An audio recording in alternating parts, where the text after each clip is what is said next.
지난 시간에는 인류가 어떻게 유전병과 그리고 참조의 네트워크를 만들어갔는지 기초적인 부분에 대해서 한번 얘기를 해봤고, 오늘은 인류가 그러면 최초의 리더는 누가 리더가 됐을까라는 부분을 다시 한번 얘기해 주려고 그래.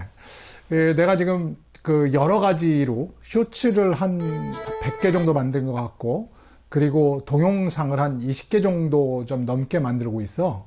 근데 내가 이걸 천천히 나가는 이유는 이게 전부 이해가 돼야 나중에 우리 인류가 참조했다는 것에 대해서 이해를 하기 쉽거든. 그래서 지금 이거를 같은 거를 또 하고 여러 가지를 하다 보면 이제 내가 말하는 게 낯설지 않을 것 같아.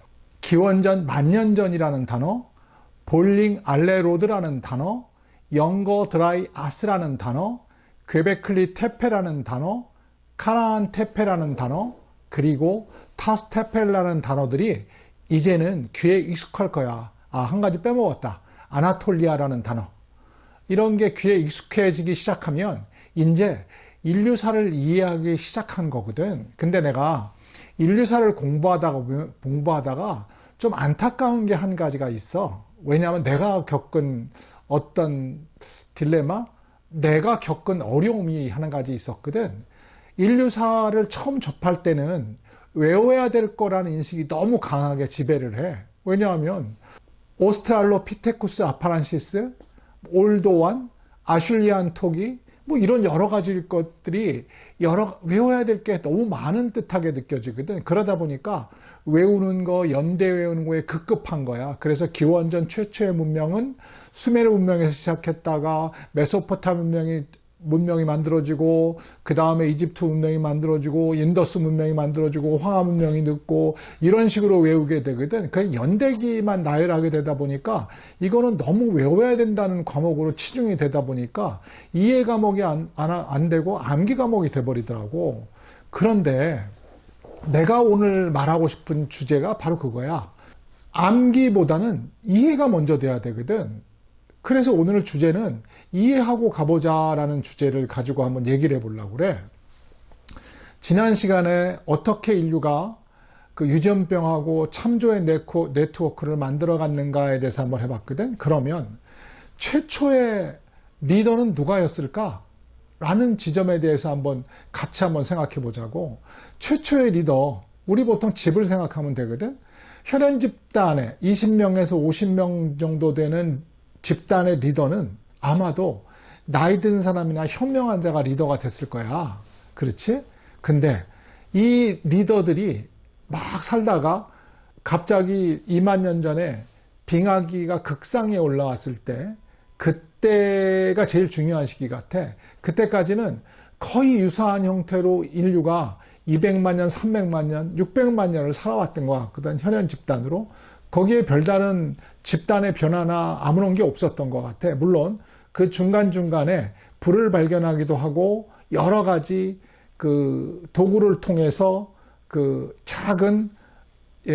좀 작은 규모의 인형 같은 걸 조각하거나 목걸이를 조각하거나 이런 흔적들이 있거든. 그런데 2만 년 전에 그 빙하기가 극상에 올라오고 세월이 한 5천 년 정도 지나가지고 내가 계속 얘기했던 볼링 알레로드 시기가 오면서 일단 집단이 점점 커지기 시작하는 거야.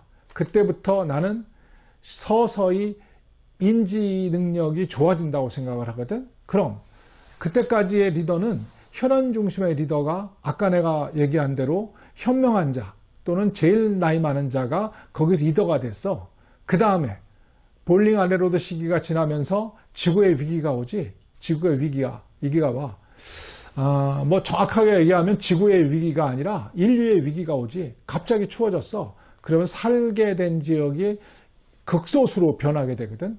그 중에 하나가 아나톨리아 지방이야. 지금의 아나톨리아 지방에 사람들이 모이면서 사회적 연대가 이루어졌다고 내가 얘기를 하잖아. 아마 내 추론은 인류는 최초의 혈연 집단이 없어지진 않았지. 혈연 집단과 다른 혈연 집단이 사회적 연대를 통해서 뭉치기 시작하는 것은 볼링 알레드로 시기에 서서히 시작해서 아마 영거 드라이 아스 시기에는 좁은 지역에 살아야 되기 때문에 어쩔 수 없는 그 사회적 연대감이 이루어졌던 거야. 그럼 사회적 연대를 통해서 이루어졌다는 얘기는 몇 개의 그룹이 모였다는 얘기거든. 그럼 거기에 지도자는 한 명씩 있어도 최소한 세 개의 연합이 되면, 세 개의 집단이 모이게 되면 최소 3명의 리더가 있잖아.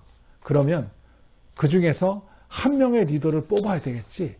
그 사람이 아마도 지금 지도자가 됐을 거야. 3명 중에 뽑힌 한 명의 리더는 그 당시에는 종교라는 말이 없었어. 종교라는 말이 없었고 여러 가지로 현명한 자가 첫 번째 리더가 됐겠지. 그 리더는 지금 우리가 얘기하는 샤먼이라고 난 생각을 해. 샤먼, 물론 우리가 지금 정의를 내려서 샤먼이지 그때는 그냥 지도행위를 한 거야.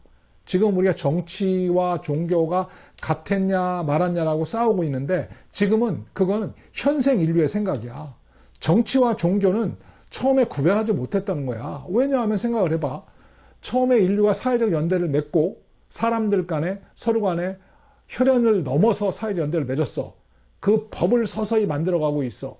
이게 어디서부터 어디까지고 정치하고 종교겠어. 그때는 정치, 종교를 구분 짓지도 않았지만 그 행위를 모두 지도자가 했을 거라는 얘기야. 물론 사회적으로 좀 더 큰 집단은 지금 최고의 리더가 있었고 중간 집단이 있었을 거라고 생각해. 왜냐?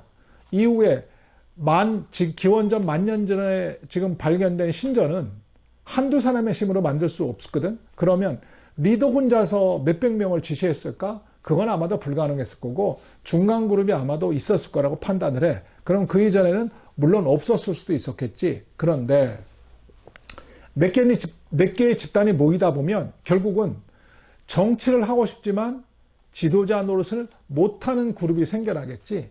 나는 이게 일종의 샤먼 그룹이 생겼다고 생각해. 샤먼 그룹.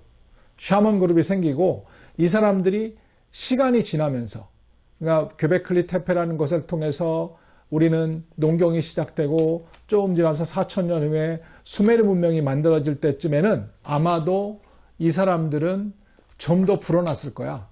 지도자가 되는 사람이, 세고 싶은 사람이 불어났을 거라고 판단을 하거든. 그게 기원전 2,000년, 3,000년 전에는 아마도 이 그룹이 철학자 그룹, 사상가 그룹으로 됐을 거라고 생각해.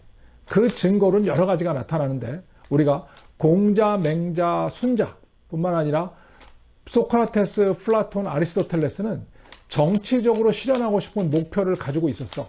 그래서 그 목표를 실현하기 위해서 여러 가지로 노력했다는 증거가 계속해서 나오거든.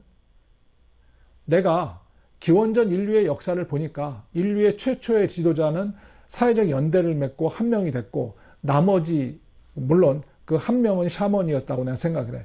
정치와 종교가 그때는 같이 합쳐져서 지금이니까 정치 종교라고 나누지만 종교 전체 지도자 한 명이 모든 것을 관할했다고 생각하고 그 밀려났던 그룹들이 샤먼 그룹을 이루고 그 샤먼 그룹을 우리는 철학자, 사상가라고 보는 게 제일 적당하다라고 난 생각을 하고 철학자와 사상가의 원류는 정치를 하고 싶은 사람들이 만든 집단, 그 집단을 나는 철학자와 사상가 집단이라고 얘기하고 그 본류는 최초 인류의 지도자부터 나왔다라고 나는 생각을 해. 물론 오늘 내가 이렇게 얘기를 했는데 이게 틀릴 수도 있어. 근데 나의 가설은 그렇다는 거지. 최초의 철학자와 지도자는 샤먼에서 나온 사람들이 철학자와 지도자가 됐다라고 나는 주장을 하는 게 나의 가설이야. 물론 나는 시간을 계속해서 이 가설을 증명해 갈 예정이고 이 가설에 대한 또 책을 또 낼 예정에 있어. 접대 말한 대로. 그리고 이 철학자와 사상가들은 물론 여러 가지 본인의 목표도 있지만 전체적으로는 우리가 늘 얘기하는 가장 큰 공익주의자들로 구성된 게 철학자라고 사상가라고 얘기해. 그리고 인류는 지금이야 뭐 사실은 개인의 이익을 추구하는 지도자들이 나와서 문제가 되지만 우리가 기원 전후의 문화에서 대부분의 지도자들은 개인보다는 가장 공익주의 정신이 투철한 사람이 나는 지도자가 됐다라고 생각하고, 정치가 사상가의 그룹도, 정치가 철학자 사상가의 그룹도 그 공익주의자들로 채워졌다고 생각해.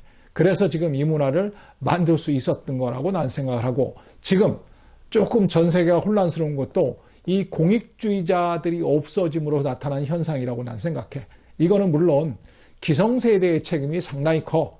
기성세대가 사실은 너무 물질 만능주의에서 있다 보니까 공익주의라는 것을 상당히 훼손시켰지. 그리고 그 밑에서 자란 청년들, 신세대들은 어쩔 수 없는 물질을 기반으로 한 개인 이기주의 쪽으로 가는 것도 사실 기성세대에 큰 책임이 있다고 봐. 내가 오늘 얘기하고 싶었던 것은 최초의 철학가와 사상가는 밀려난 지도자 그룹에서 탄생을 했고, 그것을 어느 순간부터 우리는 사상가, 철학자라고 부르기 시작했다는 것을 오늘 얘기해주고 싶어. 물론 얘가 이 얘기를 하면 야, 넌 무슨 근거로 그런 얘기를 하냐? 라고 얘기하는 사람도 물론 존재할 텐데, 차차로 내가 이 점은 추가적인 설명을 할 거야. 뭐 몇 시간 동안 이거에 대해서 얘기할 수는 없잖아. 그래서 오늘 이걸로 간단하게 줄이고 내가 다음에는 또 다른 주제 가지고 한번 시작해 볼게. 하여튼 오늘도 얘기를 들어줘서 너무 고마워.